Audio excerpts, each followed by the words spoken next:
again. As I've told you, in the day of God's judgment, you will not say, now my mama deceived me, now my father deceived me, now my brother deceived me, now the group or association that I belong misled me. All those are stories. It will not be entertained. There's no excuse, as the Bible told us. Even in Romans chapter 1, from 18 to 20, there's no excuse for not knowing the ways and the deeds and dictates of God. Why did you do this thing? Now Satan deceived me. Or you begin to blame somebody, a blame game.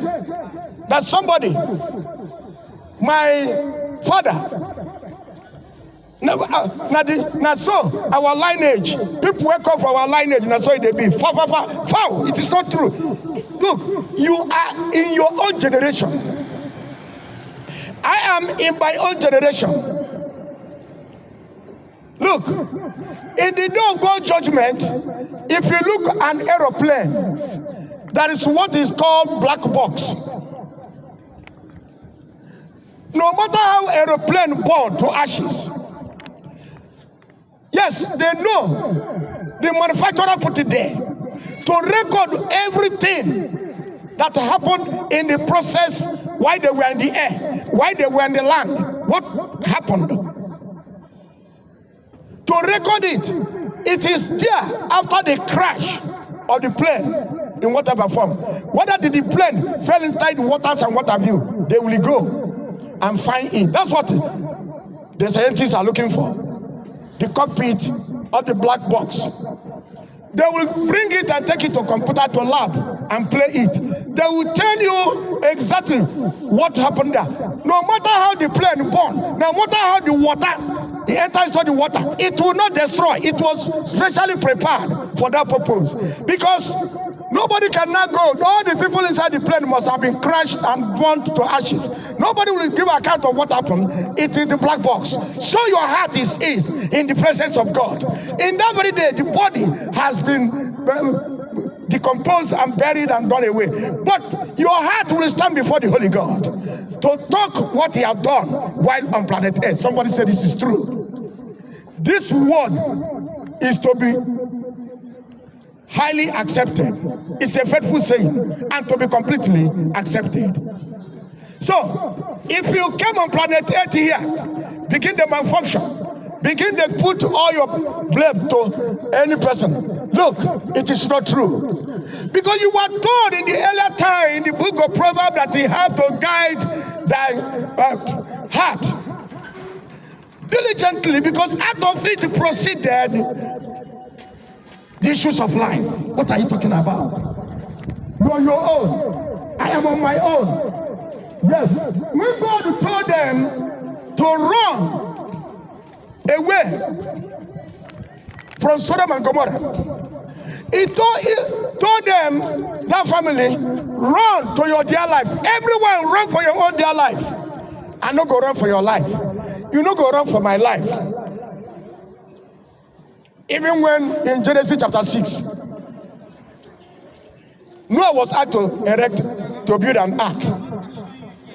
The Spirit of God told Noah, make an ark for thyself, run for thyself, guide your heart, mind your heart, guide it to anything you are doing today. What proceeded out of thy heart? You know, go talk, say, I don't know. Now, when I was under the influence of alcohol, this and that, because your heart have pleasure in drunkenness, in alcoholic drinks, and that's why you find yourself there. As a man thinketh in the heart, so he is.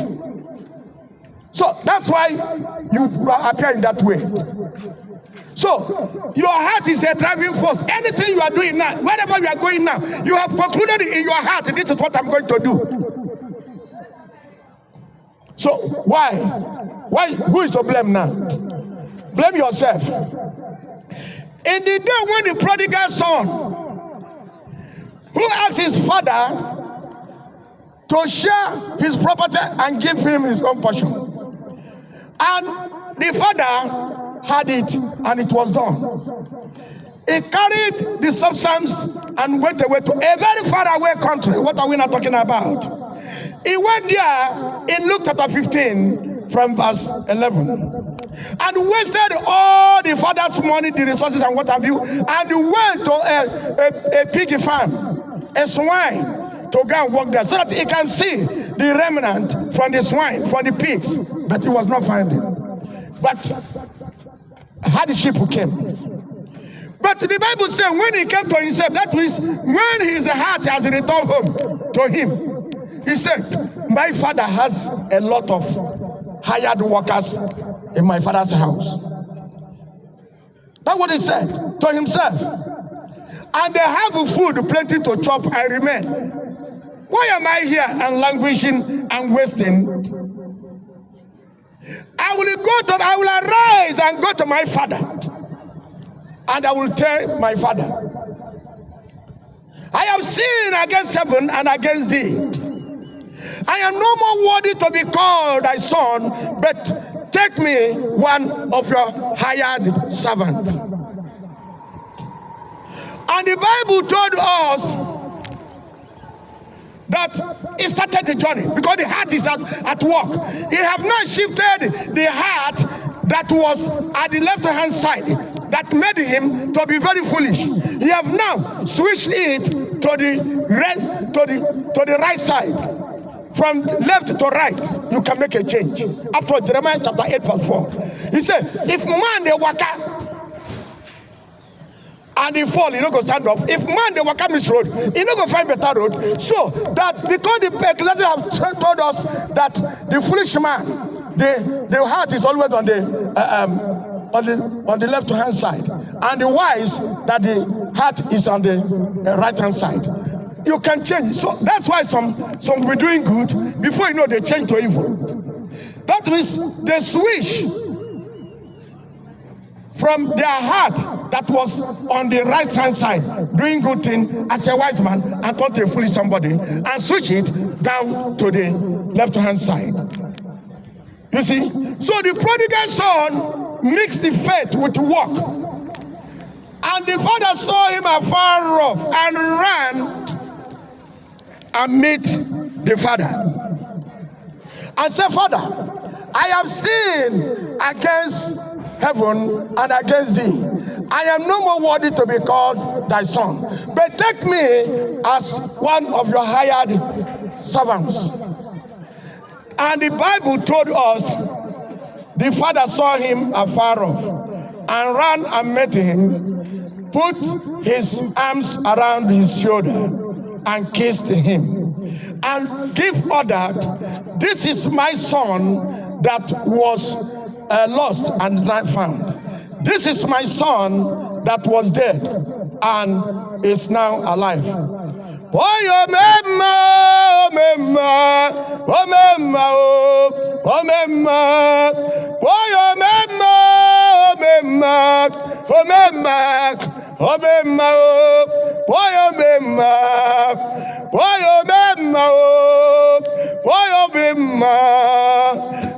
obema o, obema, obema. But learn a lesson here. The Father here in this scripture means God, means Christ. Whenever you went wayward and decided to go home, he's still searching out his hands and arms to welcome you. As a prodigal son, the father welcomed him. You could be a prodigal son. I could be a prodigal son today because of my or your waywardness. Because your heart has been deceiving you. Because you are no longer yourself. But the door is open now. Because the door of probation dealing with the sin is now. God is able, and that's why he said, come unto me, all you that labor and are heavy laden, and I will give you rest. And I will take that your yoke away from you and put my yoke and burden upon you. For my yoke and burden is light and easy. And you will learn from me, and you will have rest upon your souls. Somebody say, this is true.